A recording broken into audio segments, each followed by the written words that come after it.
there's this language that exists or existed called Sanskrit. And I think a lot of people are familiar with it. And it shares over, I don't know, over 30, probably more words with Latin, with Irish. And so you can see that these are all mathematically, these are all the exact same language, just dressed up differently.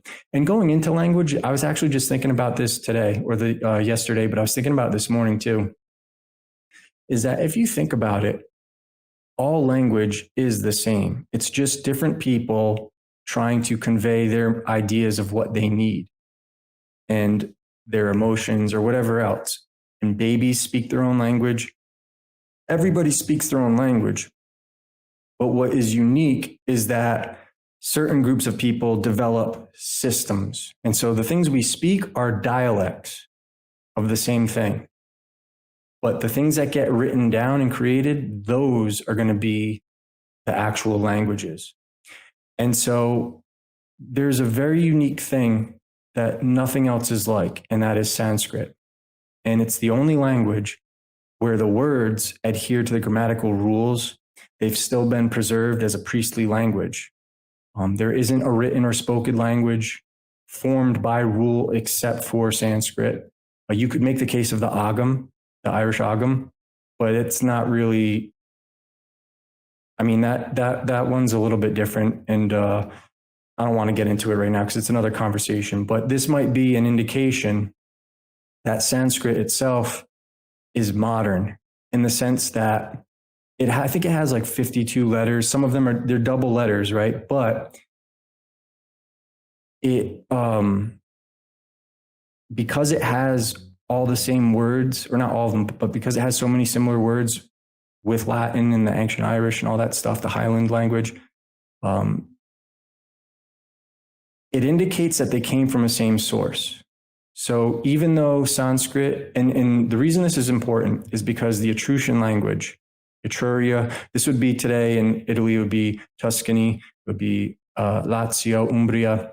When that gave way to the Roman Empire, so what they find is that the Etruscan language, which is like the oldest that we have, at least in the Mediterranean region of languages, it's the Phoenician, right? It's like a 13-letter alphabet.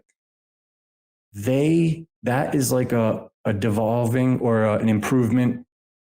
I don't know whether it's an improvement or devolving. It's hard to say, but it's coming from Sanskrit.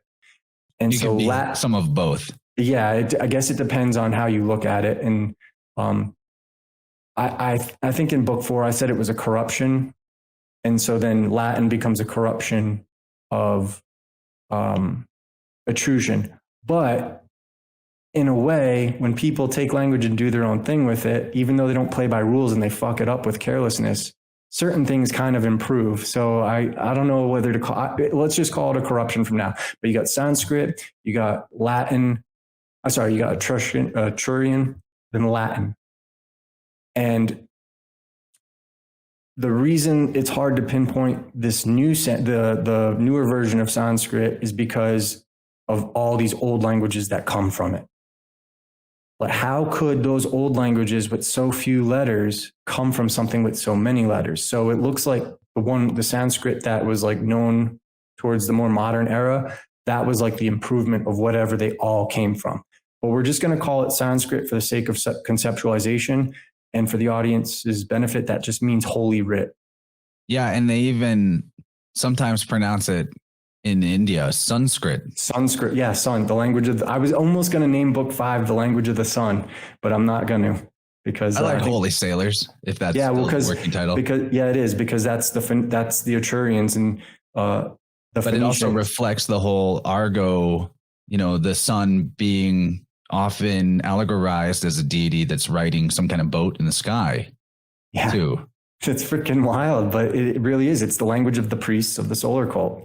And so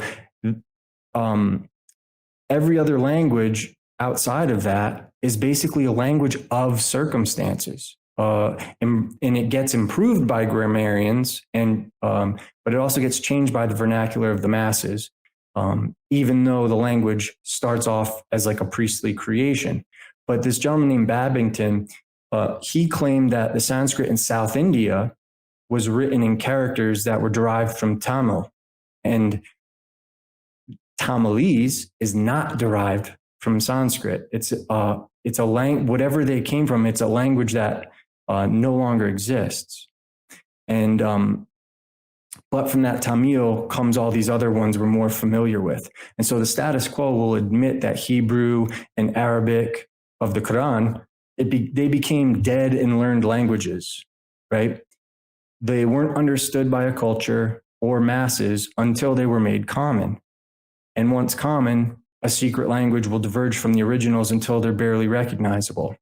And so that's what you see a lot of like in Britain as well. But the vernacular spoken by the so-called Jews was Syriac. It wasn't Hebrew. And so Hebrew is a learned but not spoken language, just like we today would learn Latin.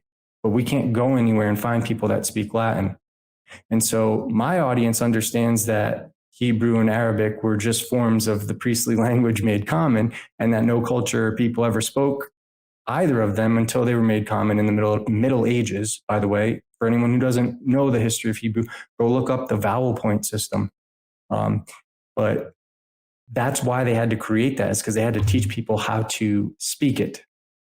And so I want to point out too, like, so part of why maybe, in my opinion, these, dead languages that are then taught, that are learned languages, first of all, that entire concept reminds me of like legalese, and how there's a specific corporate corpse oration, dead language, dead speak that is kept like in a sort of copyrighted form where it doesn't change, it doesn't evolve, just the way that like Latin is not a language that is ever changing.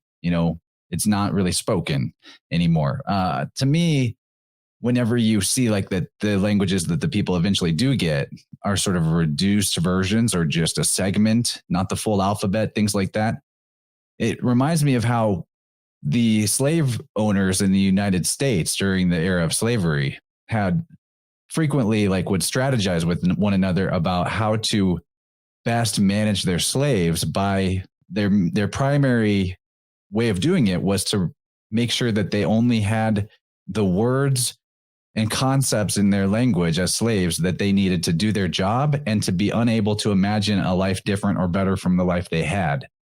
So to me, that's probably why the origin is big, but then how it gets deployed in different regions is just segmented. I think you see them doing that to us today with English, because English has a lot of words. And I think that's what makes English so special, is because it's an amalgamation. Even though it's the same system, it's infused with everybody else's language. The English does share a lot of Greek. But going back to what I was saying about the reason that's important is, I've put this out there in my books before, and I do this very carefully.